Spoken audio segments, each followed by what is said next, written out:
আমাদের নবীর মধ্যে ভুল আছে? এইবার আমি আপনাকে একটা কথা বলছি শুনেন। এই যে ওয়াসিম সরকার এত বড় সাহস কি করে পেল? কুরআনকে ভুল বলার সাহস কি করে পেল? যে এই পৃথিবীর মুসলমান সাহাবায়ে কেরাম ইসলামের জন্য জীবন দিয়েছে।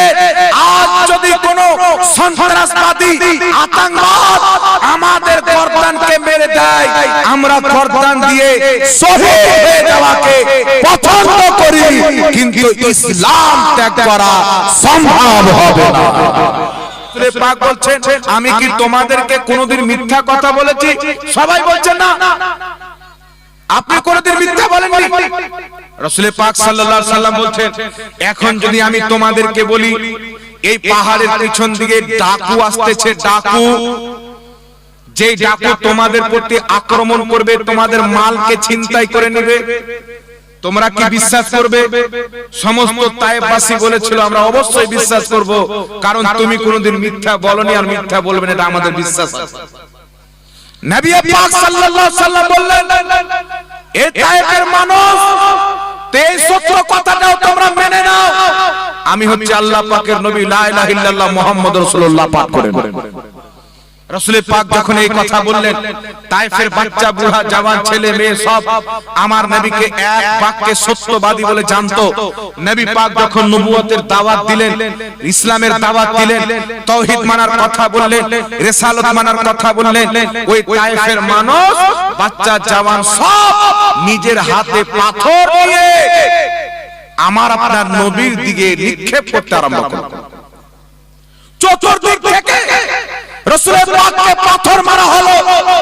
আল্লাহর নবীর শরীর দিয়ে রক্ত বেরিয়ে রক্তগুলা চুয়ে চুয়ে পায়ের জুতাতে এসে লোড হয়ে গেল। আমার নবী কত কষ্ট পেয়েছে। জিবরিল আমিন এসে বলছেন, ইয়া রাসূলুল্লাহ, আপনি যদি অনুমতি দেন আমি দুটো পাহাড়কে ছাটিয়ে দিব, তায়েফকে ধ্বংস করে দেব। রাসূল পাক বলেছিলেন, না, এরা আজকে আমাকে পাথর নিয়ে মারছে, কালকে এরাই আমার কলমা পড়ে ইসলামের জন্য নিজের জীবন কুরবান করবে, এরাই আমার কালমা পাক করবে। সারা পৃথিবীর লোক দেখেছে তায়েফের মাটি সহ গোটা আরবে মুহাম্মদ রাসূলুল্লাহর নামে পতাকা উত্তোলন হয়েছে। তো আমার নবীকে কষ্ট করতে হয়েছে, নবী পাকের শরীর দিয়ে রক্ত বের করা হয়েছে, নবীর খানদানকে কারবালার মাটিতে শহীদ করা হয়েছে, হযরতে আলীকে শহীদ করা হয়েছে, হযরতে উসমানকে শহীদ করা হয়েছে। এই পৃথিবীর মুসলমান সাহাবায়ে কেরাম ইসলামের জন্য জীবন দিয়েছে। আজ যদি কোন সন্ত্রাসবাদী আতঙ্কবাদ আমাদের গর্দানকে মেরে দেয়, আমরা গর্দান দিয়ে শহীদ হয়ে যাওয়াকে পছন্দ করি, কিন্তু ইসলাম ত্যাগ করা সম্ভব হবে না। হবে কি বাবা? কালকে কেউ যদি আপনাকে টেনে ধরে নেয়, জয় শ্রী রাম বলো, না হলে তোমাকে কতল করে দিব, ইসলাম ছেড়ে দাও, না হলে কতল করে নেব, তার জন্য কি আমি আমার ইসলামকে ছেড়ে দেব? কথা বলে শাহাদাতের জাম পান করব। আর যেই ব্যক্তি শহীদ হয়ে গেল, আসলে ওই ব্যক্তি হলো জিন্দা। আল্লাহ কুরআনে বলছেন, ওয়ালা তাকুলু লিমান ইয়ুকতালু ফি সাবিলিল্লাহি আমওয়াত, যারা আল্লাহর রাস্তাতে শহীদ হয়ে যায়, নিহত হয়ে যায়, তাদেরকে মুর্দা বলিও না, বাল আহইয়া, তারা জিন্দা। আল্লাহর এক জায়গাতে বলছেন, ওয়ালা তাহসাবান্নাল্লাযীনা কুতিলু ফি সাবিলিল্লাহি আমওয়াত, যারা আমি আল্লাহর রাস্তায় শহীদ হয়ে যায় তাদেরকে মুর্দা স্মরণ করিও না।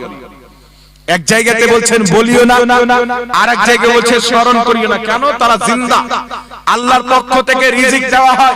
তো পৃথিবীর মুসলমান দুনিয়াতে আছে, তবুও জিন্দা, শহীদ হয়ে যাচ্ছে, তবুও জিন্দা। যেই ব্যক্তির ঈমান থাকে সেই ব্যক্তি মরে না। যদি বেঈমান ব্যক্তি দুনিয়াতে থাকে, আল্লাহর নজরে সে মুর্দা। ঈমানদার ব্যক্তি যদি কবরে থাকে, আল্লাহর নজরে সেই ব্যক্তি জিন্দা। জোরে বল সুবহানাল্লাহ। জিন্দেগি আর মওত হাকিকতে ঈমানের নাম, ঈমানের নাম। যে আল্লাহ রাসূলের প্রতি বিশ্বাস স্থাপন করেছে, ঈমান এনেছে, আসলে সেই ব্যক্তি হচ্ছে জিন্দা, দুনিয়াতে হোক বা নিজের মাজারে হোক। আর যারা আল্লাহর সঙ্গে গাদ্দারি করেছে, নবী পাক কাফিরদেরকে দাওয়াত দিচ্ছে, আল্লাহ বলছেন, হাবিব তুমি এই মুর্দাকে শোনাতে পারো না। দাওয়াত দিচ্ছেন নবী কাফিরকে ইসলাম কবুল করো, ওই কাফির খাওয়া দাওয়া করছে, চলাফেরা করতেছে, কথা বলতেছে। আল্লাহ বলছেন হাবিব তুমি মুর্দাকে শোনাতে পারো না। কাকে মুর্দা বলছেন বাবা? কাফিরকে মুর্দা বলছে। কারণ যে রাসূলের পাকের দাওয়াত শুনে ওই ঈমান আনেনি, তার চাইতে নিকৃষ্ট মুর্দার কেউ হতে পারে। আর যারা ঈমান এনেছে, আমিরে হামজা বলেন, ইমামে হুসেন বলেন, লক্ষ লক্ষ সাহাবী, তাদেরকে কোরআন পাক জিন্দা বলেছেন যারা আল্লাহর রাস্তাতে শহীদ হয়েছেন। তো জিন্দেগি কার জন্য? যেই ব্যক্তি নিজের জীবনকে আল্লাহর জন্য, রাসূলের জন্য বিলিয়ে দিল, আসল জিন্দেগি তো আল্লাহ তাকে দান করবে। জান্নাতে যাবে, এক একটা জান্নাত এই দুনিয়ার মতো হাজারো দুনিয়াকে যদি জান্নাতে ভরে দেওয়া হয় তো জান্নাতের একটা কোণা পর্যন্ত ফুল হবে না। সেই জান্নাত আপনাকে খোদা দান করবে। কেন দান করবে? কবে দান করবে? যখন আপনি নিজেকে নবী মুস্তাফা সচ্চা পাক্কা গোলাম বানিয়ে নেবেন, নবীর আদর্শকে ফলো করে চলবেন, তখনই আল্লাহ পাক আপনার জন্য জান্নাতের বাগানকে সাজিয়ে দিবেন। এইজন্য আপনাকে বলতে চাই যুবক ভাইরা, আজ বর্তমানে দেখতে পাওয়া যায় যুবক ভাইরা লটারি কাটতে ব্যস্ত হয়ে গেছে, লুডু খেলতে ব্যস্ত, ভলিবল খেলতে ব্যস্ত, ক্রিকেট খেলতে ব্যস্ত, বিভিন্ন খেলা তারা খেলে। আমি বলতে চাই কিছু যুবক আবার দাড়ি রাখে, তো তারা চেক করে শাহরুখ খান কেমন করে দাড়ি রেখেছে, বাচ্চান কেমন করে দাড়ি রেখেছে, বিরাট কোহলি কেমন করে দাড়ি রেখেছে। একে নবীর তরিকা পছন্দ নয়, এইগুলো লোকের তরিকা পছন্দ আছে। যারা পর মহিলার সঙ্গে ডান্স করে, যাদের ইজ্জতের কোনো দাম নাই, তাদের নকল করা বাদ দেন, নবী পাককে ফলো করে। খোদার কসম খেয়ে বলি, যদি আপনি যাররা থাকে নবীকে ফলো করেন, আল্লাহ আপনাকে আসমান বানিয়ে দিবেন। বলেন হযরতে বেলাল রাদিয়াল্লাহু তাআলা আনহু নামটা শুনেছেন? বাচ্চা বাচ্চা পর্যন্ত জানে। এই হযরতে বেলাল রাদিয়াল্লাহু তাআলা আনহুর জীবনীকে শুনে, হযরতে বেলালের জীবনীকে যদি এখন বয়ান করা হয়, আপনাদের সকলের চোখে পানি চলে আসবে। উনি এত জ্বালা সহেছেন, এত যন্ত্রণা সহেছেন, কিন্তু পৃথিবীর মুসলমান হযরতে বেলাল কি কোটিপতি ব্যক্তি ছিলেন? জি না। হযরতে বেলাল কি অট্টালিকার মালিক ছিলেন? জি না। পৃথিবীর মুসলমান। তাহলে আজ হযরতে বেলালের জিকির ভারতবর্ষে হচ্ছে, বাংলাদেশে হচ্ছে, পাকিস্তানে হচ্ছে, সৌদিয়াতে হচ্ছে, সারা পৃথিবীতে এই বেলালের মান্যকারী আছে না নাই? জোরে বলে। প্রত্যেক মুসলমান হযরতে বেলালকে মানে, তিনাকে মহব্বত করে। তো হযরতে বেলাল তো ইন্তেকাল করেছেন 1450 বছর পূর্বে। এখন পর্যন্ত তিনার এত সম্মান কেন? উনার জীবনী বললে জালসা কমপ্লিট হয়ে যায়। উনাদের জীবনী আলোচনা করা হচ্ছে ইবাদত। কেন পৃথিবীর মুসলমান হযরতে বেলাল অন্য কাউকে ফলো করে চলেনি, নবী মুস্তাফার আদর্শকে মেনে চলেছেন, নবী পাকের সুন্নাতকে ফলো করেছেন। আপনাকে বলতে চাই, হযরতে আবু বকর সিদ্দিক নবীকে ফলো করেছেন, নবীদের পর সবচাইতে উত্তম ব্যক্তি হয়েছেন। উমরে ফারুক নবীকে ফলো করেছেন, দ্বিতীয় খলিফা হয়েছেন। উসমান গনি নবীকে ফলো করেছেন, সাহাবিয়ার মধ্যে, সাহাবিয়াতের মধ্যে 3 নাম্বার মাকাম পেয়েছেন। হযরতে আলী নবীকে ফলো করেছেন, মাওলায়ে কায়নাত হয়েছেন। বাগদাদের পুরোপুরি আব্দুল কাদের জিলানী নবীকে ফলো করেছেন, ইমামুল আউলিয়া হয়েছে। আবু হানিফা নবীকে ফলো করেছে, ইমামে আজম হয়েছে। মুঈনুদ্দিন চিশতি নবীকে ফলো করেছে, সুলতানুল হিন্দ হয়েছে। ইমাম আহমদ রাজা নবীকে ফলো করেছে, মুজাদ্দিদে আজম হয়ে গেছে।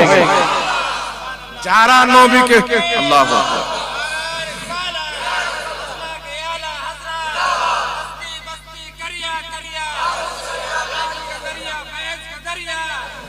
যারা রাসূলের পাককে ফলো করেছেন, উনার আদর্শকে মেনে চলেছে, দিল্লিতে চলে যান, নিজামউদ্দিন আউলিয়ার দরবার চমকিছে, কারণ নবীকে ফলো করেছে। सलमान खान के फॉलो करने वाला, शाहरुख खान के फॉलो करने वाला, क्रिकेटार्स के फॉलो करने वाला, फुटबलार्स के फॉलो करने वाला কত ছিল দুনিয়াতে বাবা। আর কবর দেখতে পাওয়া যাবে, ওর আত্মা শেষ, ও বেটাও শেষ। কিন্তু আমার নবীকে যারা ফলো করেছেন, আজমিরের খাজা মুঈনুদ্দিন চিশতি প্রত্যেকদিন হাজারো লাখো ভিড় জমা করে। নিজামউদ্দিন আউলিয়ার দরবারে হাজারো ভিড় জমা থাকে, কুতুবউদ্দিন বখতিয়ার কাকির দরবার চলে যান, সিরাজউদ্দিন আখি পাকের দরবার চলে যান, আলাউল হক পান্ডবীর দরবার চলে যান, বাবা ফরিদ গঞ্জের সরকারের দরবার চলে যান, হযরতে মাদারের দরবারে চলে যান, আলা হযরতের দরবারে চলে যান, মুফতি আজমের দরবারে চলে যান, তাজে শরীয়তের দরবারে চলে যান, কে ছোটা মুকদ্দাসা চলে যান, মারাহাতে চলে যান, যেখানে নবী পাকের সুন্নাতে চলনে ওয়ালারা শুয়ে আছে, আজ পর্যন্ত তাদের কবরে লাখো লোকের ভিড় হচ্ছে, খোদা রহমত বর্ষিত হচ্ছে। কিন্তু আপনি একটা দেখান তো বাবা, যে অমুক ব্যক্তি অমুককে ফলো করেছিল, এখন পর্যন্ত তার চিহ্ন বাকি আছে। এখন যদি আপনাদেরকে জিজ্ঞাসা করি বাবা, যে সর্বপ্রথম যেই ব্যক্তি প্লেন তৈরি করেছিল, এয়ার প্লেন, হাওয়াই জাহাজ, তার নামটা বলেন তো? কেউ জানেন না মনে হয়। জানেন কেউ বাবা? দরকারই নাই ওর নাম কেন রাখো মনে। কিন্তু যদি আপনাদেরকে জিজ্ঞাসা করা হয় কারবালাতে কে শহীদ হয়েছিলেন, সবাই বলবেন ইমামে হোসেন। নাকি বড় পীরের নাম কি? সবাই বলবেন গৌসে আজম। হিন্দুস্তানের সবচেয়ে বড় ওলি কে? সবাই বলবেন খাজা মঈনুদ্দিন চিশতি। নাম জানেন কি জানেন না এদের? হযরতে বেলাল কে ছিলেন? বলবেন নবীর সাহাবী ছিলেন। ইনাদের নাম যদি আপনি না জানেন তো বুখারীতে ভরা আছে, মুসলিমে ভরা আছে, তিরমিজিতে ভরা আছে, কুরআন পাকে ইনাদের চর্চা করা আছে। তো যারা নবীকে ফলো করেছে, আল্লাহ কিয়ামত পর্যন্ত তাদের সম্মানকে জিন্দা রেখে দিয়েছে। তাহলে এই নবী বলেন, আমার নবীর চেহারার মতন করে চেহারা আছে, আমার নবীর দাড়ির মতন করে দাড়ি আছে, আমার নবীর চুলের মতন করে চুল আছে, আমার নবীর পোশাকের মতো পৃথিবীতে করে পোশাক আছে। এখান দিয়ে একটা দাড়ি কাটা ব্যক্তি প্যান্ট শার্ট পরে যদি চলে যায়, কেউ ওকে সালাম দিবে না। আর এই স্টেজে নবীর ওয়ারিসরা যখন আসে, 1 কিলোমিটার দূর থেকে নারা লাগিয়ে লাগিয়ে নিয়ে আসে। নবীর ওয়ারিস যখন ইমামতের মুসাল্লাতে দাঁড়ায়, শত শত লোক তার পিছনে ইক্তেদা করে নামাজ পড়ে। একটা আলিম যখন আপনার পিতা মারা যায়, ইমাম আপনি হচ্ছেন না, কিন্তু আলিম ইমাম হচ্ছে। এগুলো কিসের বদৌলতে পেয়েছে? নবী মুস্তাফার দরবার থেকে পেয়েছে। খোদার কসম খেয়ে বলি, সাহাবীদেরকে মর্যাদা নবী থেকে পাওয়া গেছে, ওলিদেরকে মর্যাদা নবী থেকে পাওয়া গেছে, মুহাদ্দিসদেরকে মর্যাদা নবী থেকে পাওয়া গেছে। আজ যদি কোনো ব্যক্তি সম্মান পেতে চায়, তাকে মুস্তাফাকে ফলো করতে হবে, যে নবীকে ফলো করবে সেই ব্যক্তি সম্মানিত হয়ে যাবে।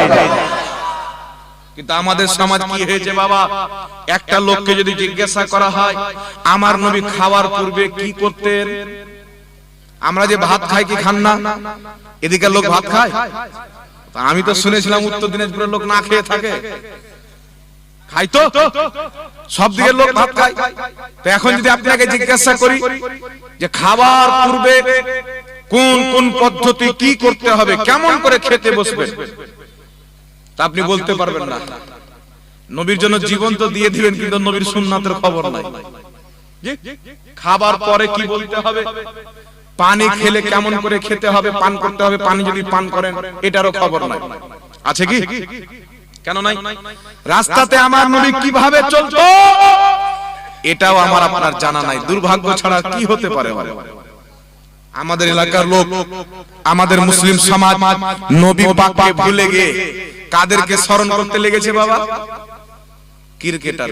এখন যদি জিজ্ঞাসা করা হয় কোন ফিল্মের নাম যদি বলে দেন যে অমুক ফিল্মের নাম কি, তো এখানে অনেক ছেলে পিলা আছে বলে দিবে। কে তৈরি করেছে ফিল্মটা, ওর মানে কি বলে বলো, হিরো কে, হিরোইন কে, সব বলে দিবে। আর আমাদের সমাজের লোককে যদি জিজ্ঞাসা করেন যে পানি পান করার সুন্নাত পদ্ধতি, নবীর সুন্নাত কটা রয়েছে, কেউ বলতে পারবে না। তাহলে বলেন তো বাবা, আমাদের প্রতি মার পড়বে কি পড়বে না? আল্লাহর আযাব আসবে কি আসবে না? খাজা মঈনুদ্দিন চিশতি রাহমাতুল্লাহ আলাইহি এই রজব মাসের 6 তারিখে, এই 2 দিন পূর্বে 3 দিন পূর্বে তিনার উরুস হলো। এইজন্য তিনার নামটা আমি বক্তব্যের মধ্যে অ্যাড করে দিচ্ছি।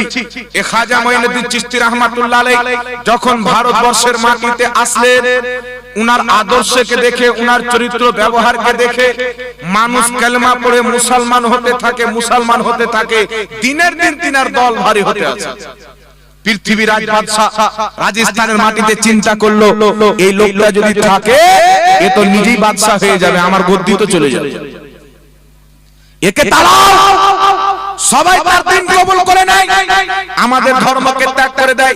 সেই ব্যক্তি কি করলো? পৃথিবীর এক বাদশা, ওই যুগের সবচাইতে বড় জাদুঘর ভারতবর্ষের জয়পাল জাদুঘর, তাকে ডাকলো। ডাকার পর বলছে মঈনুদ্দিন চিশতিকে এখান থেকে তাড়াতে হবে, তাকে মেরে দাও। সুপারি দিয়ে দিল বাবা। শুনেন, সে জয়পাল জাদুঘর নিজের জাদুই শক্তিতে একটা বিরাট পাহাড়ের অংশকে উঠিয়ে, পাথরকে উঠিয়ে খাজা মঈনুদ্দিন চিশতির দিকে চালিয়ে দিল। যে পাহাড় তাদের উপরে পড়ে যাবে, তারা ইন্তিকাল করবে। হযরতে খাজা মঈনুদ্দিন চিশতি দেখছেন মুরিদরা এদিকে আছেন হয়রান। খাজা মঈনুদ্দিন চিশতি রাহমাতুল্লাহ আলাইহি একটা দাগ টানলেন। দাগ টানার পরে বলছে, আমার মুরিদ তোমরা এই দাগের ভিতরে চলে এসো, ইনশাআল্লাহ আল্লাহ আমাদের হিফাজত করবে। সারা পৃথিবী সাক্ষী আছেন মুসলমান, বাচ্চা বাচ্চা জানে গোটা রাস্তা পাথর এসে ওই দাগের কাছে এসে অটোমেটিক আটকে গেল। এটা আল্লাহ চালো। কেন? যে ব্যক্তি আল্লাহর কাজ করে আল্লাহ পাক গায়েব থেকে তার সাহায্য করে। বদরের প্রান্তরে হাজারো ফেরেশতাকে আল্লাহ পাঠিয়ে দিলেন, মঈনুদ্দিন চিশতির আল্লাহ পাক হেফাজত করে নিলেন, তারও সহযোগিতা করে দিলেন। এই পৃথিবীর মুসলমান আজকে সারা দুনিয়াতে মুসলমানকে লাঞ্ছিত করা হচ্ছে, বদনাম করা হচ্ছে, শহীদ করা হচ্ছে। গায়েব থেকে সহযোগিতা আসছে না কেন? আমরা গুনাহতে লিপ্ত হয়ে গেছি, পাপে লিপ্ত হয়ে গেছি। আমরা নবীর আদর্শকে জানি না। সালমান খান কটা ফিল্ম বানিয়েছে, এটা আমরা বাচ্চাকে শিখিয়েছি। আমার নবী মুস্তাফা নামাজের কটা ফরজ শিক্ষা দিয়েছেন, এটা আমাদের বাচ্চাকে শিখায়নি। কোন লোকমা হারাম হবে, কোন ইনকাম হালাল হবে, এই শিক্ষা আমাদের সন্তানকে দিনি। কোন ব্যক্তি রাস্তায় চলতে চলতে, বেটা তুমি যদি টাকা পড়ে পাও সেই টাকাটা কি করতে হবে, এই শিক্ষা আমরা সন্তানকে দিনি। যদি টাকা পড়ে পাই, বাপেরও লোভ হয়ে যায়, বেটারও লোভ হয়ে যায়। কিন্তু আমার নবী আলাদা শিক্ষা দিয়েছেন, তুমি টাকা পড়ে পেলে এলাকাতে এলান করে দাও, কার টাকা আছে তাকে ফিরিয়ে দাও। কিন্তু আমাদের মধ্যে তো রাসূল পাকের শরণ নাই, নবী পাকের সুন্নাত নাই। আজ যদি মুসলমান রাসূল পাকের সুন্নাতকে ফলো করে, খোদার কসম খেয়ে বলি আজ পর্যন্ত মুসলমানের মাথা আল্লাহ উঁচু করে দেবে, কেউ তাদের সামনে পারবে না। এই জন্য আমি আপনাদেরকে বলতে চাই, বাবা আমরা তো অনেক গুনাহতে লিপ্ত হয়েছি, মুসলমানদের নামাজের খবর নাই, মসজিদের খবর খুব আছে। একটা এলাকাতে গিয়েছিলাম, এদিকে জলপাইগুড়ির দিকে, তো একটা মসজিদে ইমাম সাহেব একটা লোককে মূর্খ বলে দিয়েছিল, তো ও একা একটা মসজিদ বানিয়ে দিয়েছে। ওরা তিন ভাই নামাজ পড়ছে একটা জায়গাতে, আর এই মসজিদে 400 ঘরের সবাই নামাজ পড়ছে। চিন্তা করে, আর আপনি যদি চেক করেন তো যেই লোকটা মসজিদ বানিয়েছে ও বেটা জুম্মাও পড়তে আসে আর মসজিদ বানিয়ে বসে আছে। চিন্তা করছে। আর যারা নামাজ পড়ে না তারা মসজিদের কমিটি হয়ে বসে আছে। দেখবেন শত শত জায়গাতে নামাজ পড়ে না মসজিদের সভাপতি, নামাজ পড়ে না মসজিদের সেক্রেটারি, নামাজ পড়ে না মসজিদের ক্যাশিয়ার। লজ্জা তো নিজেকে থাকা উচিত যে আমি নামাজ পড়ি না, তো এই জায়গাতে আমি কেমন করে কমিটি দায়িত্ব পালন করব? যেই ব্যক্তি নামাজ পড়ে না তার কমিটি হওয়া হালাল না হারাম? আমি বলছি হারাম, রেকর্ডিং করেন, পৃথিবীর যে কোনো আলেমকে জিজ্ঞাসা করেন। কিন্তু এদেরকে যদি আবার কমিটি না রাখেন, বাবা আরেকটা মসজিদ হয়ে যেতে পারে, বা আরো কোনো সমস্যা হয়ে যেতে পারে, বা ইমাম সাহেবকে বাদ দিয়ে দিতে পারে। এই হচ্ছে সমস্যা। এখন মসজিদের ইমাম যদি হক কথা বলে দেয়, কমিটিগুলোকে ভাগাতে হবে যেমন করে। মানে ইমাম সাহেবের মুখে তালা মারতে চাচ্ছে। কিছু কিছু জায়গার লোক তো আছে, হুজুর হাদিস কোরআনের কথা বলিয়েন না, আমাদের সমাজে যেটা চলছে ওটা বলেন। তাহলে হাদিস কোরআন যদি না মানো তো তুমি মসজিদ কেন বানালে না? কি বলেন বাবা? কথা আমার বুঝতে পারছেন কি পারছেন? এ খারাপ লাগছে, জোরে বলেন খারাপ লাগছে। হক কথা পড়া হবে, এটা তো বাস্তব কথা। আল্লাহ বুঝার তৌফিক দান করুক। আচ্ছা বলেন তো বাবা, আমাদের কোরআনের মধ্যে কি কোনো ভুল আছে? নবীর মধ্যে, আমাদের নবীর মধ্যে ভুল আছে? এইবার আমি আপনাকে একটা কথা বলছি শুনেন। এই যে ওয়াসিম সরকার, এ এত বড় সাহস কি করে পেল? কোরআনকে ভুল বলার